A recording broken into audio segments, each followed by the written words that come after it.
Então, bora começar. Filosofia renascentista. A gente vai ver 4 filósofos hoje. Mas é tranquilo, porque é pouca coisa sobre cada um deles. Tem o Maquiavel, o Erasmo de Roterdã, o Thomas More e o Michel de Montaigne, não sei falar o nome dele, o Michelzinho. É, Sobre o contexto de filosofia renascentista, na última aula a gente começou na Idade Média, né? Se eu não me engano, a gente falou sobre Santo Agostinho e é, Santo Agostinho e qual que foi o outro, gente? Vocês lembram? Eu tô testando aqui. São São Tomás Tomás de de Aquino? Aquino. Isso, esse mesmo. Também esquecido hoje. Então, a gente tinha visto sobre a filosofia da Idade Média e hoje a gente vai ver um contraponto, né? Que é meio que um desfecho do que a gente começou, que é a filosofia renascentista. Então, é um período já, né, de transição entre Idade Média e modernismo. E lá eles estavam no ápice da religião e agora ela começa a cair e tem uma ascensão do homem. Então, no período de Idade Média era um teocentrismo, né, que era Deus no centro, e agora é o antropocentrismo. E com isso o renascimento, porque rola um resgate, né, o porquê do nome, um resgate da cultura clássica greco-romana. Então, ela foi impulsionada principalmente pela Revolução Científica, que vai acontecendo durante um grande período, porque o Renascimento é enorme. É influenciada principalmente por Galileu Galilei e Nicolau Copérnico, né? Que deram um foco de volta para a ciência. E começando com Maquiavel.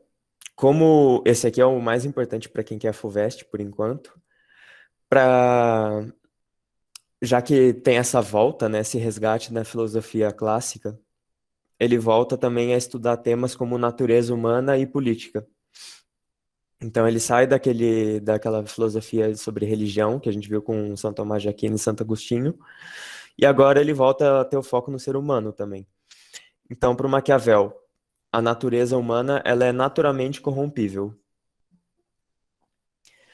E sobre o Estado, ele diz que tem que existir um domínio político e uma ordem estatal. Ele defende, então, um controle estatal forte, sabe? E isso é papel do príncipe. Príncipe pode ser o governante, como a gente entende hoje, um presidente também. E agora, em relação ao pensamento dele, é meio considerado frio e calculista, né? Por ser pragmático. Pragmático, ele visa uma efetividade. É meio que isso que quer dizer pragmático, né? É uma praticidade que busca ter um efeito. E por que que ele é frio e calculista? Porque a teoria dele é que tudo deve ser feito para atingir uma finalidade. Não importa o meio. E sobre as leis sociais, ele acredita que elas existem assim como leis naturais, tipo gravidade, que elas são eternas e imutáveis, elas sempre vão acontecer independente da época. E é meio confuso se você ler O Príncipe, que é o livro dele, porque ele não tem uma posição definitiva, porque uma hora ele defende a burguesia, que está em ascensão, outra hora ele tá a nobreza, que tinha uma treta, né, nobreza e burguesia, porque o nobre é só aquele que nasce nobre, não tem como se tornar nobre, já a burguesia ela consegue ter essa ascensão. E a nobreza não estava muito satisfeita com isso, então às vezes ele... O Partido Novo. Meu Deus, agora que eu consigo ver o chat, eu vou ficar lendo. Mas aí. Ele é meio. Não é que ele é isentão e neutro. Ele é melhor que o Partido Novo, eu acho. Mas. É porque. A teoria dele é cíclica. Eu já vou explicar isso. Então fica meio confuso de você ler ele, porque uma hora você vai ver ele defendendo burguesia, uma hora vai ver ele defendendo nobreza, uma hora ele defende um regime monárquico, depois republicano. Palavras complicadas? Qual? Cíclica? Ah, cíclica é tipo um ciclo, sabe? Vai se repetir.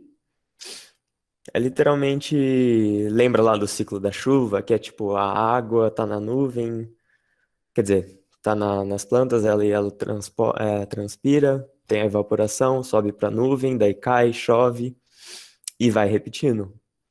Pro Maquiavel acontecia uma coisa parecida, seria o ciclo da política, que então, de acordo com a teoria dele, tem, por exemplo, uma aristocracia. A aristocracia seria um governo liderado pelos mais fortes, né? Pelos aristocratas. Como a natureza do ser humano é naturalmente corrompível, todos os governos vão ter essa corrupção.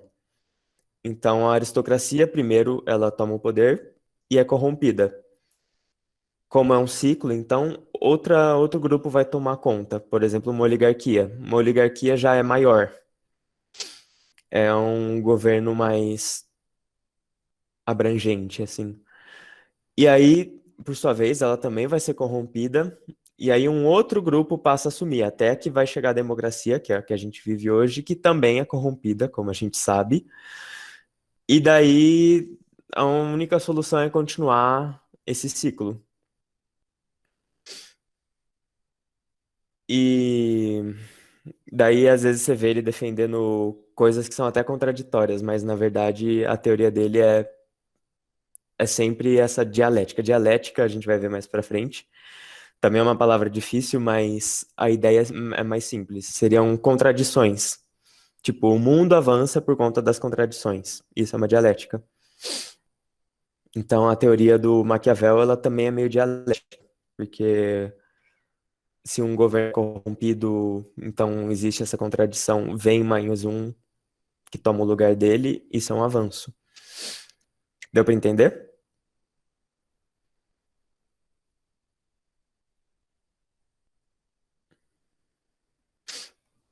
Se alguém tiver alguma dúvida depois, então. E o príncipe, então, ou o governante, o regente, ele tem que manter uma ordem estatal. E aí que entra aquela famosa frase, é melhor ser temido do que ser amado. Mas para o Maquiavel, às vezes essa frase ela é meio compreendida errado. O Maquiavel ele não era essa pessoa do mal, assim.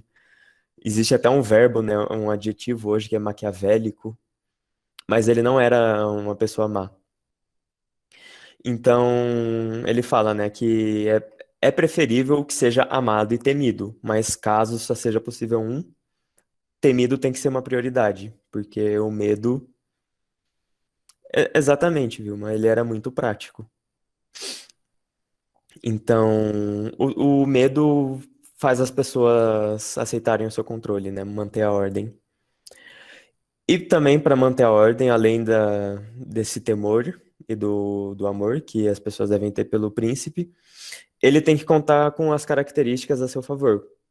E tem duas principais, que é a virtude e a fortuna. A gente já vai falar delas. E além disso, ele tem que se utilizar bastante da artimanha da aparência. Porque, como a gente falou, ele era muito pragmático, né? E uma das ferramentas desse pragmatismo é a aparência, é você aparentar ser mal, é você aparentar ter poder. Até em questão de vestimenta, de roupa, né? A gente acaba compreendendo meio que inconscientemente uma relação de poder. Do tipo, a pessoa se veste bem, então ela tem um poder ou algo assim. E aí o Maquiavel falava que o príncipe também deveria usar essas coisas. Sobre a fortuna que ele fala, ele não tem nada a ver com fortuna de dinheiro. Fortuna era uma deusa e ele faz uma referência a ela. Existia uma roda da fortuna. E nessa roda tinha lá, tipo, não sei, eu tô vendo um nome aqui agora que dá pra ver os nomes. Por exemplo, o Vitor. Tem a roda do Vitor. Essa deusa, ela vai rodar essa roda e onde ela parar vai ser destinada à vida dele. Então, ela pode ser uma vida boa, uma vida rica, com graciosidade, ou pode ser uma vida com desgraça. Espero que seja com graciosidade. E aí a fortuna é essa deusa que decide. Então, um bom governante deveria contar com essa graciosidade, né? É um pouquinho de sorte, sabe? Eu acho meio estranha essa teoria do Maquiavel, porque ele fala. que um bom governante tem que ter a sorte a seu lado. E já a virtude, esse aqui é mais um papel mesmo do príncipe, do regente, do governante, é que ele tem que ter uma capacidade para prever as coisas que vão acontecer durante o seu reinado, durante o seu governo, e saber trabalhar com as adversidades. Por exemplo, se estoura uma revolta, ele tem que ter uma atitude. Ou então, ele tem que saber prever o que pode ou não causar uma guerra. Tudo isso é uma característica essencial do príncipe. Alguém tem uma dúvida?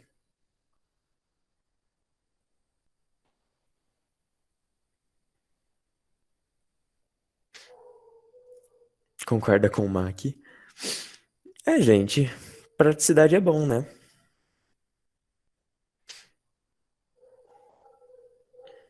Acho que é um equilíbrio. A justa medida, né? Que a gente via com Aristóteles, acho que faz muito sentido.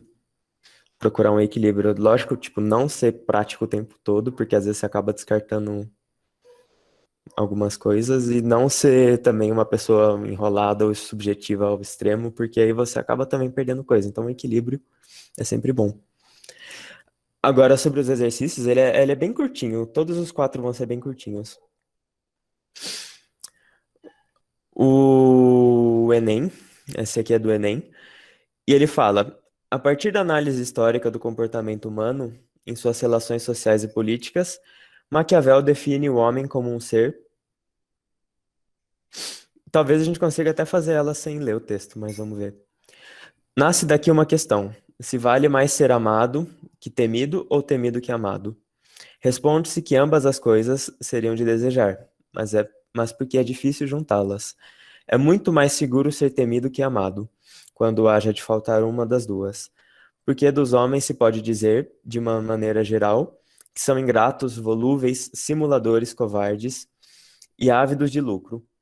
Enquanto lhes fazem bem, são inteiramente teus, oferecem-te o sangue, os bens e a vida e os filhos. Quando, como acima disse, o perigo está longe, mas quando ele chega, revoltam-se. Esse final do texto é aquela ideia de você ser temido, porque o medo bota controle nas pessoas, porque o Maquiavel falava que se a gente era naturalmente corrompível, a gente se segue pelos interesses também, né? E alguém já respondeu ali, a letra C. E qual vocês acham que é? Acho que essa aí, mesmo não lendo o texto, dá pra fazer, né?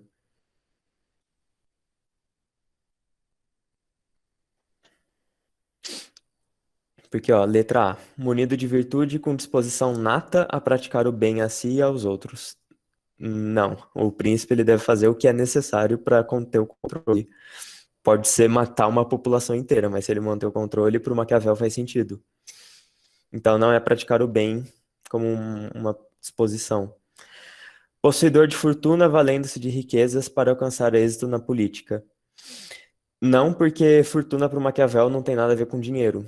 É a roda da fortuna. Letra C, guiado por interesses, de modo que suas ações são previsíveis. Sim, é essa daí. O ser humano ele é naturalmente corrompível e guiado por interesses. Os fins, né, justificam os meios.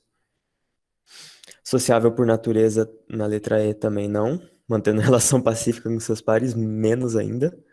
Naturalmente racional, também não. Ele é naturalmente corrompível. Agora um da Unicamp.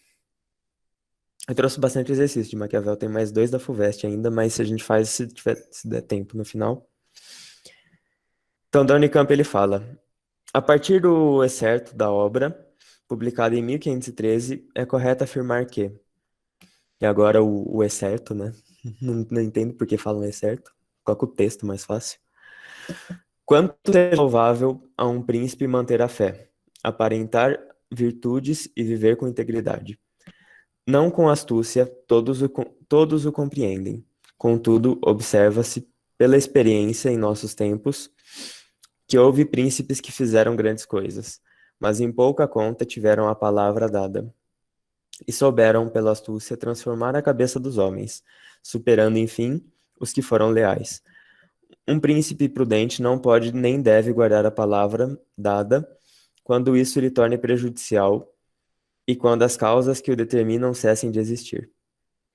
Então, a partir do exceto, é correto afirmar que, letra A, o jogo das aparências e a lógica da força são algumas das principais artimanhas políticas da política moderna explicitadas por Maquiavel. É essa, não tem nem o que falar. Mas as outras, a prudência, para ser vista como uma virtude, não depende dos resultados. Nossa, completamente fora da ideia do Maquiavel. Porque ele vai atrás da finalidade, né? Então depende sim do resultado. Letra C, os princípios e não os resultados, também não. É o que define o julgamento que as pessoas fazem do governante. Por isso é louvável a integridade do príncipe. Letra D, a questão da manutenção do poder é o principal desafio ao príncipe, e por isso ele não precisa cumprir a palavra dada, desde que autorizado pela igreja. O começo tá certo, mas o príncipe é maior do que a igreja. Isso na Idade Média talvez fosse certo, mas no Renascimento o governante, o Estado é maior do que a igreja. Agora o da FUVEST, daí a gente já vai para o Erasmo de Roterdã. Alguém ficou com alguma dúvida? Ou podemos seguir?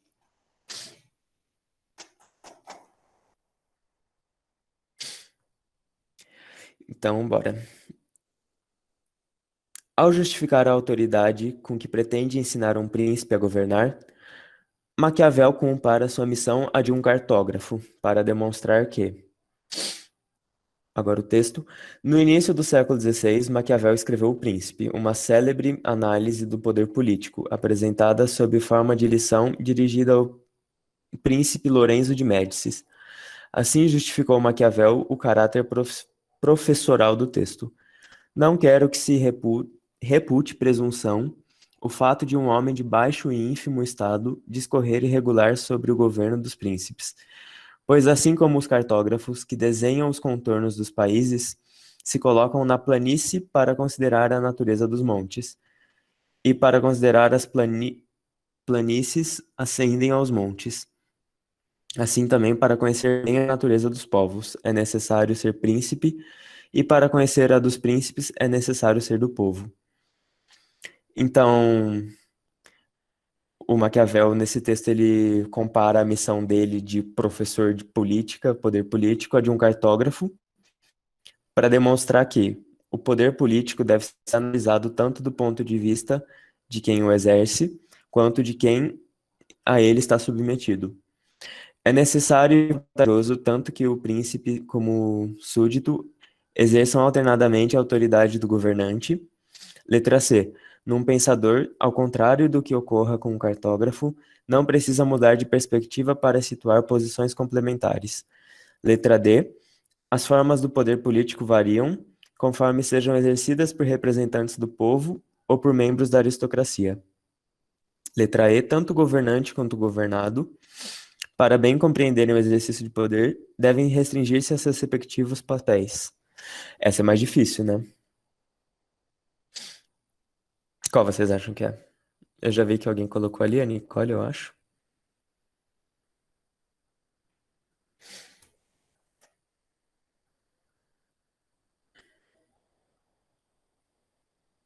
É a letra A mesmo, gente. Parabéns, porque essa é difícil, eu achei pelo menos. Então, quando ele compara, né, com o cartógrafo, ele fala que o cartógrafo tem que estar lá para entender os montes, saber a natureza, considerar a planície, ascender os montes. Ele compara com a população ao mesmo tempo, né? Tipo, a população sabe como é o príncipe e o príncipe deve saber como é a população também. Então, por isso é a letra A. O poder político deve ser analisado tanto do ponto de vista de quem o exerce, no caso o príncipe, quanto de quem está a ele submetido, a população. Então, a população tem que conhecer o príncipe e o príncipe tem que conhecer a população. É o que ele fala ali no final também, né? Para conhecer o bem da natureza dos povos é necessário ser príncipe. Para conhecer a dos príncipes é necessário ser do povo.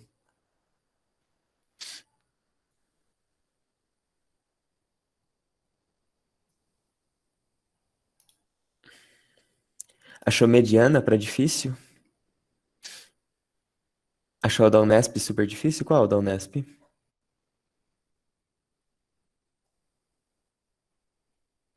Tem umas aqui no final. Essa aqui? Ah, sim.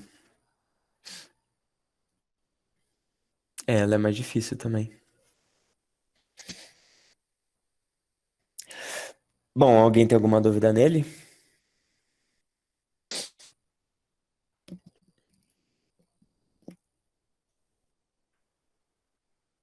Senão a gente já pode falar pro Erasmo agora.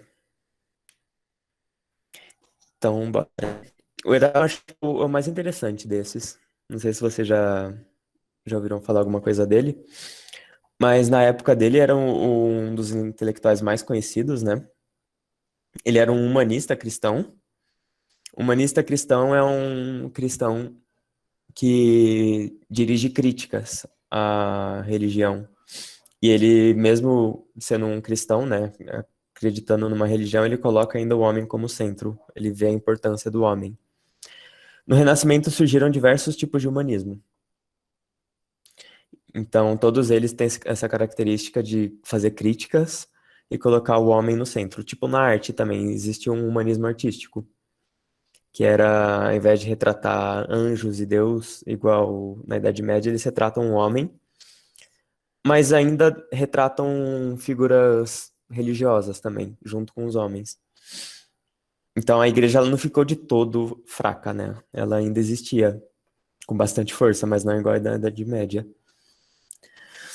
Então, o Erasmo de Roterdã, ele era esse humanista cristão que fazia críticas e colocava o homem no centro. E ele inspirou Lutero e outros protestantes. Lutero, acho que vocês vão ver mais pra frente, né? Que ele foi um protestante que criou uma religião baseada todo no mercantilismo e na burguesia, no comércio. Mas ele nunca deixou de ser cristão. Ele inspirou, mas não deixou de ser cristão. E ele era contrário à guerra em qualquer situação, porque ele tinha uma visão muito bonita do ser humano. Ele achava que o ser humano era bom por natureza. E também ele era favorável à ascensão do papel social da mulher. Ele era bem à frente do tempo dele, pode-se dizer. E agora o livro mais famoso dele é O Elogio da Loucura, que é super interessante. E é um livro escrito em forma de ensaio. Ele é mais literário.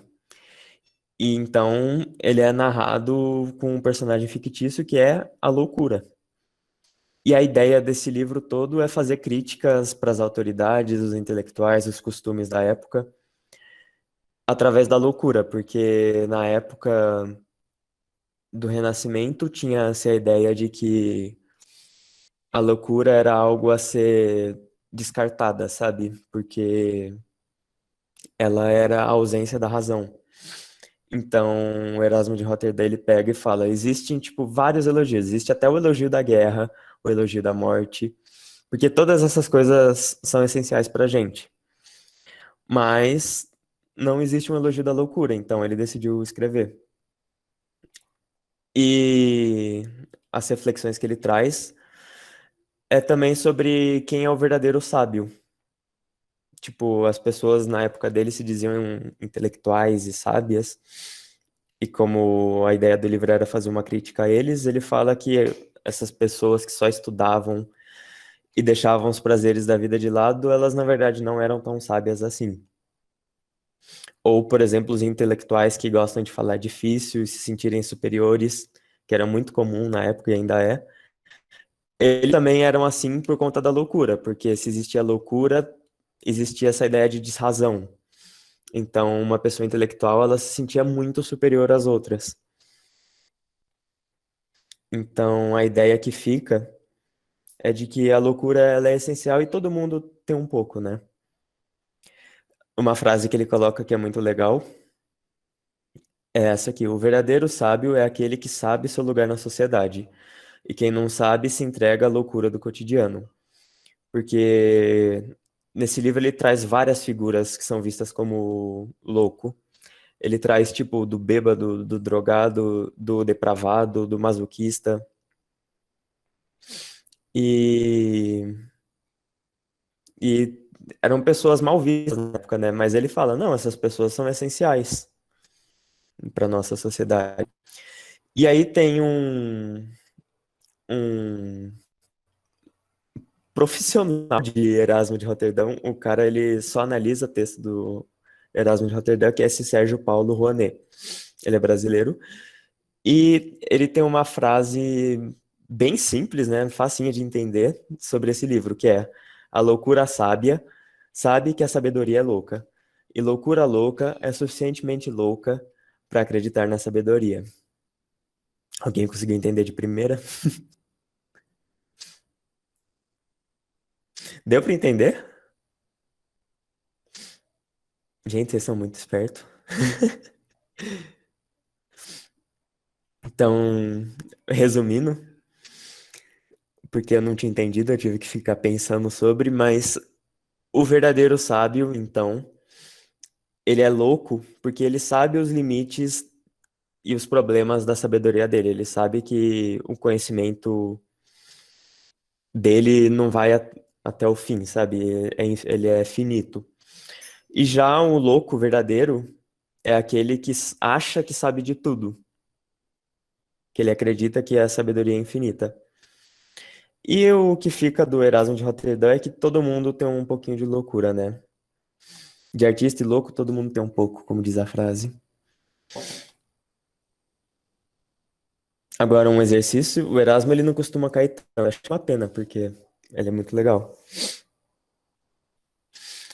É tipo aquela frase dos loucos são normais. É, é difícil definir normal. Tipo, o que que é normal e o que que é louco.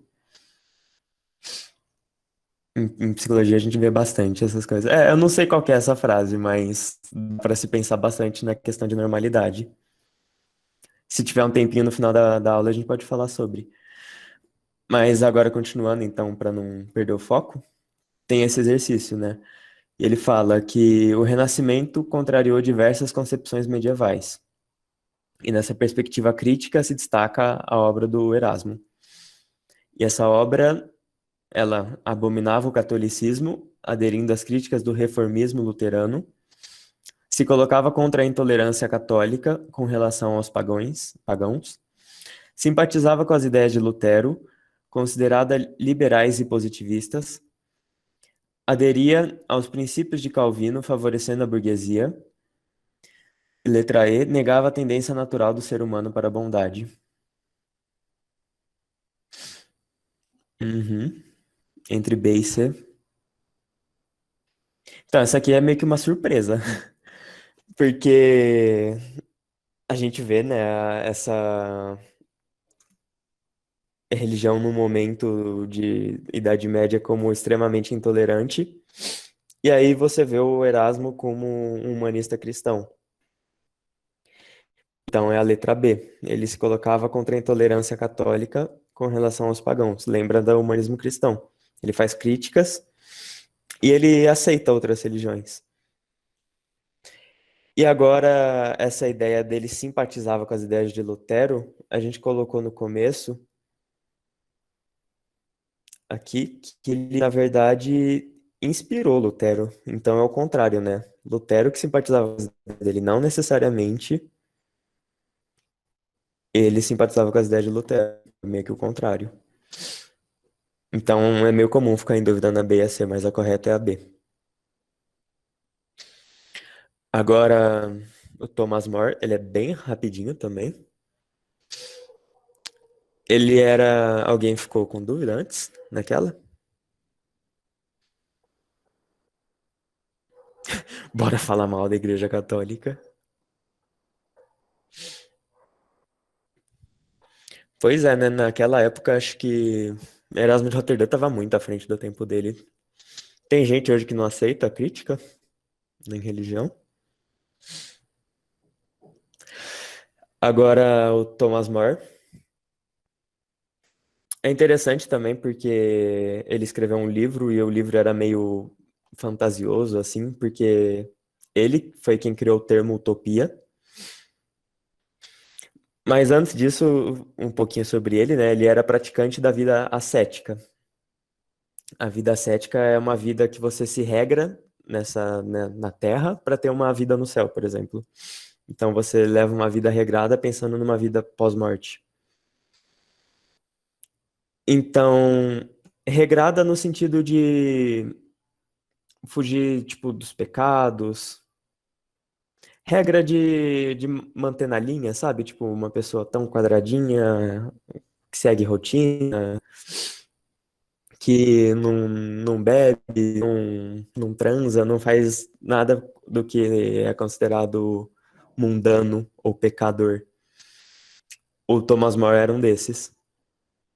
Sim, tipo fazer tudo do bem, mas não só do bem, né? Porque transar é do bem, por exemplo, para religião pode ser visto como antes do casamento algo meio pecaminoso. E o Thomas More, ele levava então essa vida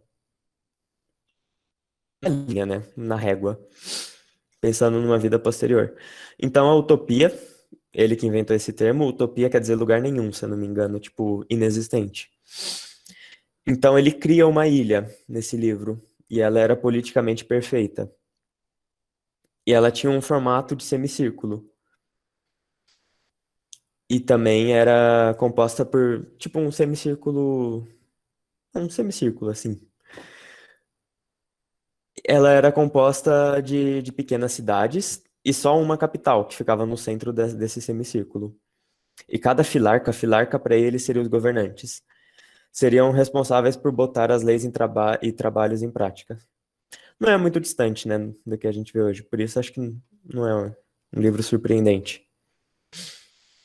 Mas a ideia dele é que lá não existiria desigualdade, porque todo mundo deveria trabalhar, e se todos trabalhassem recebendo a mesma quantidade, faria, tipo, a máquina funcionar, sabe?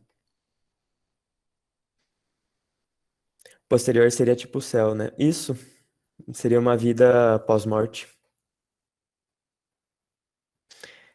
E sobre essa utopia, essa ilha, ele falava que existia uma religião, e essa religião deveriam ter três princípios: a fé na existência de um ser supremo, de um Deus supremo, o amor dele pelo o ser humano, então, as pessoas dessa ilha deviam se sentirem aceitas por esse Deus. E todo mundo deveria ter uma vida cética, que é igual a que ele tem. Porque isso manteria todo mundo meio que longe da violência, por exemplo. Porque uma ilha, então, ascética, ela seria controlada. Porque não teria violência, não teria os pecados, todo mundo ia para o céu. Todo mundo gostaria de fazer o bem pelo próximo, né? É literalmente seguir os mandamentos. Seria algo mais voltado a um socialismo social? Sim, seria tipo um socialismo utópico, né? Pela palavra até. Mas na época ainda não existia bem essa concepção de socialismo, né? Então não tem como a gente falar que seria um socialismo. É mais provável a gente falar que socialismo veio dessa ideia dele.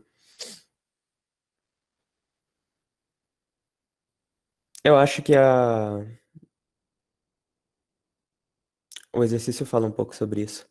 Bem comum seria, tipo, todo mundo não se corromperia para o céu. Não, bem comum seria, tipo, você não invadir o direito do outro, sabe? Você não bater em alguém, não seria você prezar, né? Querer ter um bem-estar para todo mundo. Seria você ser uma boa pessoa, um bom vizinho, essas coisas. Então, o exercício. Retirada da obra de Thomas Moros, às vezes vocês vão ver o nome dele assim, escrita no século XVI, esse trecho influenciou movimentos sociais do século XIX, que lutaram para... Aqui o exercício ele fala do Thomas More, né, mas também fala bastante, você precisa saber, né, sobre esses movimentos sociais do século XIX, que seria justamente o nascimento do socialismo, que a Nicole colocou. Tá muito relacionado com o Thomas More, então. Mas repara que o Thomas More era do século XVI e o socialismo do século XIX. Então não tem como a gente chamar ele de socialista porque ainda não existia, mas ele influenciou o movimento. É a letra C. É combater o domínio do capital, mas vamos ler o texto. Em utopia, todo mundo é contra todos. É tudo. Todo mundo é contra, não, é comum. Em utopia, tudo é comum a todos. A distribuição dos bens lá não é um problema. Seria tipo jogos vorazes nessa ilha. Lá não é A distribuição dos bens não é um problema. Não se vê nem pobre nem mendigo, embora ninguém tenha nada de seu, todos são ricos. Haverá maior riqueza do que levar uma existência alegre e pacífica, livre de ansiedade, sem precisar se preocupar com a subsistência? Então, se todo mundo trabalha, se ninguém invade a vida alheia do outro, tipo, ninguém acaba com os direitos dos outros, a máquina funciona. Essa era a ideia dele. Se todo mundo trabalhasse e os filarcas, que seriam os governantes, botassem, tipo, pressão, não pressão, mas tipo, ficar de olho ali, assim, sabe, ver se funciona, ninguém seria prejudicado. E a ideia dos movimentos sociais do século XIX era justamente essa, de você ter uma igualdade social. No século XIX foi quando começou, né, as revoluções industriais, então era o movimento dos trabalhadores operários. Então Thomas More influenciou bastante eles. E a letra A, ele fala então que o trecho influenciou o movimento do século XIX, que lutou para inibir a ascensão da burguesia, evitar a destruição da natureza, combater o domínio do capital, eliminar a intolerância religiosa ou superar o atraso tecnológico. Então é a letra C, combater o domínio, porque se existe uma concentração de dinheiro, né, capital seria dinheiro, não capital como cidade, capital é dinheiro nesse caso. Não existiria igualdade, então essa era a ideia do movimento social do século XIX, a igualdade social.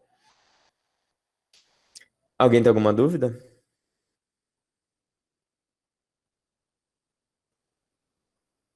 Não, professor. Então, beleza. Tem um filme da Disney chamado Zootopia. Sim, eu nunca assisti ele. Eu sei que é aquele lá que tem uma raposa, eu acho. Animais carnistas e animais herbívoros. É, deve ser mais ou menos essa ideia. Até o nome, né? Zootopia, Utopia. Então, agora o Michel. Não sei o sobrenome dele, então não vou falar. Imagino que seja Montaigne, tipo champanhe, não sei. Acho que esse é um dos mais interessantes também. E só pela roupa dele, né? Parece uma sanfona, o cara. Dá pra gente ver que ele era um nobre, já um burguês. E ele era um cético, né? Então ele literalmente levou a cabo a palavra, né, do Renascimento, que é retomar as filosofias antigas. Ele foi lá e pegou, não sei se vocês lembram, na filosofia helenística, tinha o ceticismo, que era uma das escolas, que falava que a gente não devia ter certeza da possibilidade do conhecimento. É nunca ter certeza sobre tudo, sabe? Isso é a ideia do ceticismo, que veio do Pirro, que era aquele filósofo que a gente já viu. E ele escreveu um livro chamado O Que Sei, também em forma de ensaio literário. E dando um spoiler já, a resposta para o título é quase nada. Eu não sei quase nada. Porque a gente sempre sabe muito menos do que a gente pensa. Então, ele era um cético, como eu falei, ele duvidava dessa possibilidade de um conhecimento, e ele também era um fideísta. Fideísta é quando você acredita em alguma coisa sem precisar de uma comprovação. Qualquer coisa, geralmente leva para religião. Então, você acredita em Deus sem exigir uma prova dele. E ele acredita que a gente não é superior aos animais, porque a nossa capacidade de pensar, na verdade, acaba tornando a gente inferior.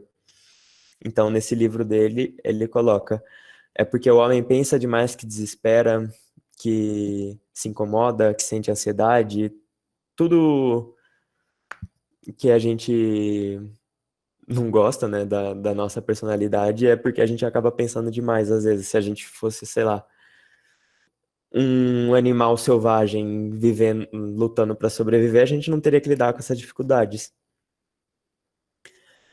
E o ceticismo dele, ele tem 4 etapas. A primeira é que nenhum conhecimento é universal, principalmente em relação à filosofia. Conhecimento ser universal seria nenhum conhecimento é válido para todo mundo. Essa é a ideia de universal, ser válido para todos. Então ele coloca que nos escritos dele mostra que a reflexão e a filosofia sempre querem chegar a um conceito universal, sabe? Tipo, você vê lá Platão, Aristóteles, eles querendo falar como obter o conhecimento, mas eles não levam em conta que pode mudar de pessoa para pessoa, porque isso são experiências subjetivas, são muito pessoais nossa. Então você pode, por exemplo, estar achando que a sala tá ótima ou que ela não tá tão boa. Pode ser que você tenha dormido mal nesse dia, pode ser que o seu vizinho tenha brigado o final de semana inteiro mais de 5 horas seguidas, que foi o meu caso, e minha vizinha acabou de passar na porta. Fofoca. E então nenhum conhecimento é universal porque se trata de coisa muito pessoal. Não tem como eu falar que o que é bom é bom para você. Esse é o primeiro passo do ceticismo dele. O segundo é que a dúvida é sempre superior à certeza. Então é a supremacia da dúvida sobre a certeza. Quando a gente tenta nos fixar em um único ponto, ele fala, a gente acaba percebendo que eles são incertos. Tipo, você nunca muda de opinião, sabe? Aquela pessoa travadíssima que é aquilo e é e ponto final. Ele pode mostrar que não é bem assim. Tipo, não sei, alguém que vota num presidente e acha que ele vai fazer tudo aquilo que falou e quando 4 anos depois a rejeição dele sobe 50%. Isso mostra que não é fixo, né? Não tô querendo dizer nada com isso, mas é um exemplo do Michel. Agora a terceira etapa do ceticismo dele é de reflexão versus conhecimento. Seria bem hipócrita da parte dele, né? Ele escreveu um livro falando sobre conhecimento e falar que a gente não deve correr atrás de conhecimento, porque isso não seria um conhecimento, mas isso seria mais uma reflexão, porque ele fala que ele era uma pessoa reflexiva, mas isso não quer dizer que a gente tenha um conhecimento, porque, por exemplo, eu tô vendo a minha planta aqui do outro lado, vocês não conseguem ver. Mas o conhecimento que eu tenho sobre ela é que ela realiza fotossíntese, então tem os estômatos, eles abrem, ocorre uma transpiração. Nossa, não sei se vocês ouviram a vizinha gritando de novo. Mas isso é um conhecimento que eu tenho da minha planta. E uma reflexão que eu faço dela é tipo, eu olho pra ela e falo, eu gosto tanto dela, tipo, o que que me atrai? Será que é a cor verde, sabe? Isso é uma reflexão, é algo mais subjetivo que vem do meu pensamento e eu não quero transformar essa reflexão numa técnica, numa produção. Tipo, você pega a ideia da fotossíntese para você aplicar em outros lugares, isso é um conhecimento. Uma reflexão é algo muito mais pessoal seu, que era o que o Michel de Montaigne fazia. Então, esse era o terceiro passo. Reflexão e conhecimento são diferentes. É agora o quarto e último, é que é o fideísmo. Ele fala que o ser humano ele pensa demais e ele se desespera por isso. O Michel, como ele tinha esse ceticismo tão forte que ele não se apegava à certeza de nada, ele também se encontrava num desespero. E é por isso que ele recorre a Deus sem tentar nenhuma explicação sobre ele. Isso é o fideísmo. Deu para entender essa última? Ou as outras últimas? As 4 passos?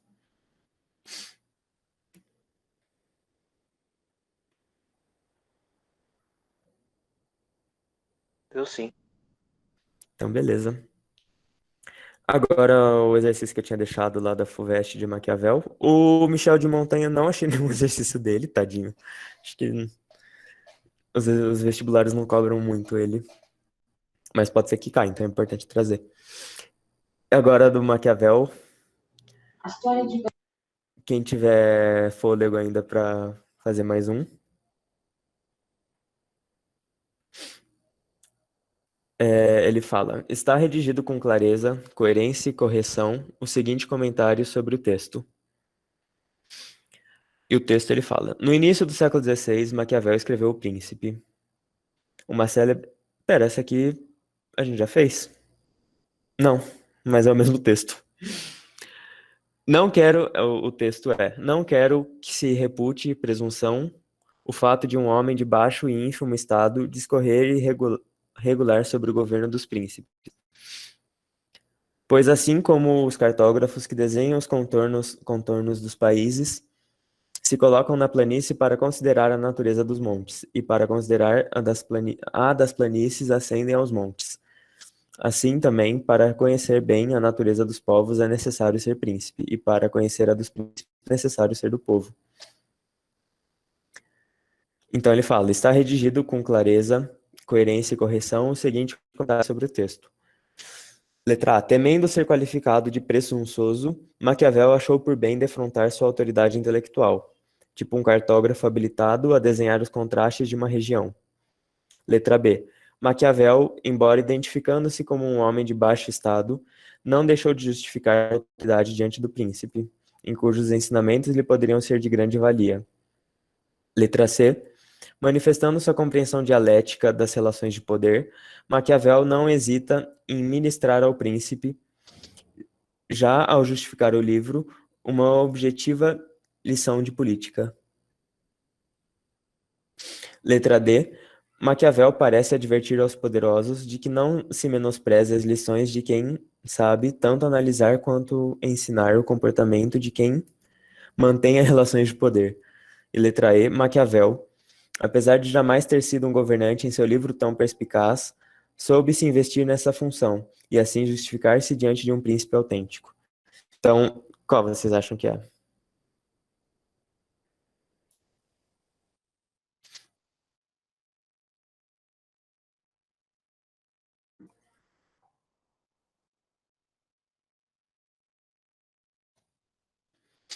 Letra C?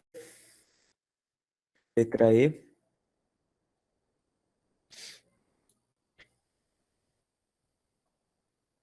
Letra E, ele fala: Maquiavel, apesar de jamais ter sido um governante em seu livro tão perspicaz, um príncipe autêntico. Bom, é a letra C, que ele fala sobre a compreensão dialética em relação ao poder. Lembra que dialética é uma palavra meio chata, mas ela remete àquilo que umas contradições geram desenvolvimento, geram avanço. Então, existe aquele ciclo da política do Maquiavel, que é uma dialética da relação de poder dele. Então, é a letra C. E ele não hesita em ministrar ao príncipe.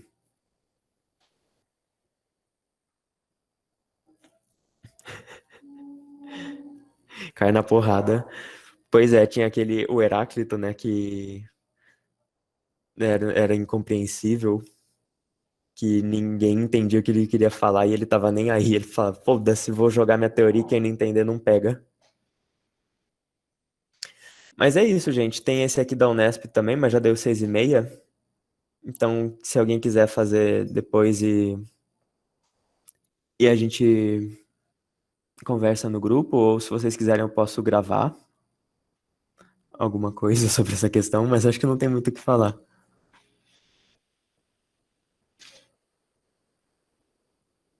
Faz essa questão? Então tá, vamos fazer. Então ele fala: a associação entre o texto e as ideias de Maquiavel pode ser feita, pois o filósofo. Então ele dá dois textos. Uma, se eu não me engano, é do Maquiavel, né? Ou ele dá um texto comparando com as ideias do Maquiavel. Então ele fala: analise o texto político que apresenta uma visão muito próxima de importantes reflexões do filósofo italiano Maquiavel, um dos primeiros a apontar que os domínios da ética e da política são práticas distintas.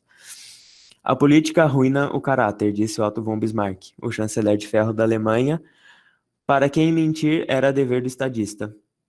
Os ditadores que agora enjoam o mundo ao reprimir ferozmente seus próprios povos nas praças árabes foram colocados e mantidos no poder por nações que se enxergam como faróis da democracia e dos direitos humanos. Estados Unidos, Inglaterra e França. Isso é condenável? Os ditadores eram a única esperança do Ocidente de continuar tendo acesso ao petróleo árabe e de manter um mínimo de informação sobre organizações terroristas islâmicas.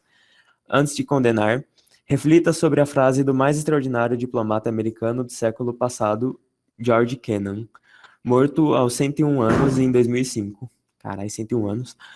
As sociedades não vivem para conduzir sua política externa. Seria mais exato dizer que elas conduzem sua política externa para viver. Imagina, Nick. Tudo bem. A associação entre o texto e as ideias de Maquiavel pode ser feita, pois o filósofo, letra A, considerava a ditadura o modelo mais apropriado de governo, sendo simpático à repressão militar sobre populações civis. Foi um dos teóricos da democracia liberal, demonstrando-se avesso a qualquer tipo de manifestação de autoritarismo por parte dos governantes. Foi um dos teóricos do socialismo científico, respaldado nas ideias de Marx e Engels. Foi um pensador escolástico que preconizou a moralidade cristã como base da vida política e refletiu sobre a política através dos aspectos prioritariamente pragmáticos. E qual que vocês acham que é?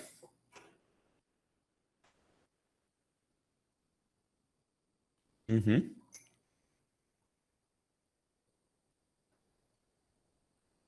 Quem que é Berlani? Agora que eu vi no chat. Bom, mas é a letra E mesmo.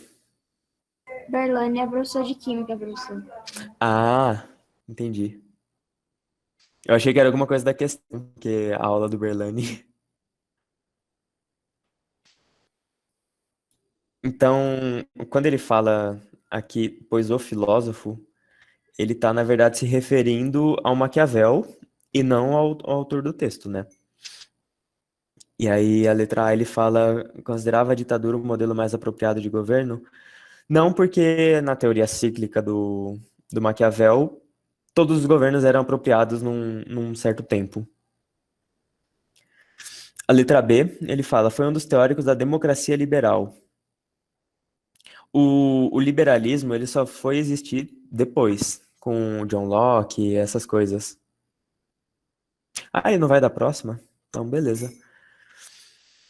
Então, a democracia liberal ainda não era um termo utilizado, o liberalismo não existia, porque ele vai vir já já, com John Locke, principalmente, David Hume e outros filósofos, que era algo mais econômico, sabe? Falava mais sobre economia, igual a gente entende de neoliberalismo hoje, demonstrando-se avesso a qualquer tipo de manifestação de autoritarismo por parte dos governantes. Também não, porque os fins justificam os meios. Se o príncipe governante precisasse ser autoritário, não há quem julgue.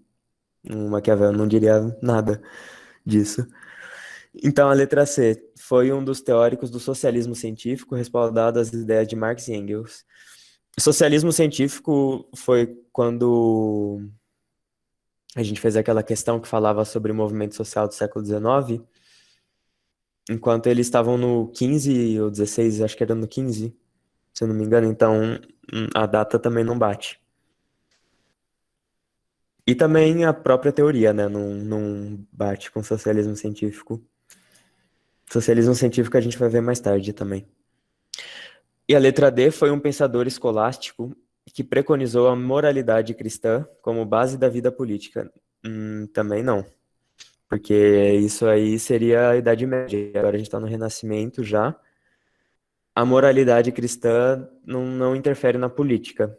Pode interferir numa vida pessoal, igual tem lá o Thomas More, que ele vivia uma moralidade cristã, né? Aquela vida ascética, mas isso não deveria interferir na política, pelo menos por Maquiavel. E a letra E, refletir sobre a política através de aspectos prioritariamente pragmáticos. Então, essa é a correta, porque o pragmatismo lembra da teoria dele ser frio e calculista, porque procurava efeito, finalidade e aparência. Isso tudo define o pragmatismo, né? Ser algo mais prático. Alguém ficou com alguma dúvida dessa?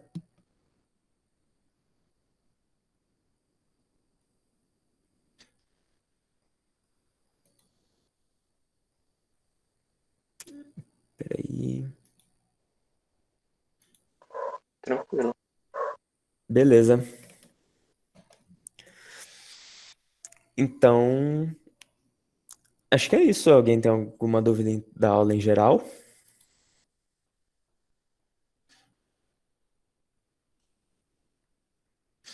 Ou se vocês quiserem falar sobre outra coisa.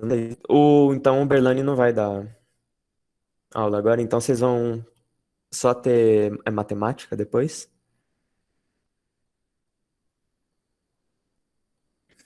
Hum. Então vocês têm uma janela aí para descansar.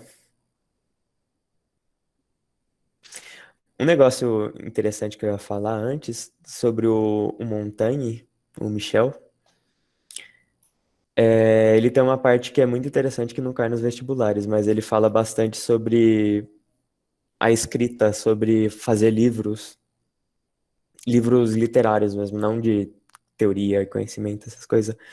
Livros de fantasia também ele falava, porque ele fez todo um estudo histórico sobre esse tema e ele chegava à conclusão de que tinha Idade Média, que a leitura era um negócio muito elitista, né? E só os membros da igreja conseguiam ler. E também tinha uma questão que era as casas, né? As casas eram tipo vivia a mãe, pai, filho, tia, tio, a cabra, cachorro, 15 filhos, um monte de gente dentro de uma casa, uma cabana. Então não tinha um lugar para escrita. Então o Michel ele falava que o mais importante para surgir uma escrita que a gente conhece hoje, tipo uma fantasia, algo mais utópico, foi muito importante o nascimento do quarto, que é algo que começou a surgir na idade do Renascimento, que as casas começaram a ser construídas com quarto e escritório. Daí ele faz um texto falando sobre escrever diário, tipo um autoconhecimento, sobre o benefício disso. Daí ele começava a escrever sobre livros de fantasia, é muito interessante. Quem se interessar por esse assunto.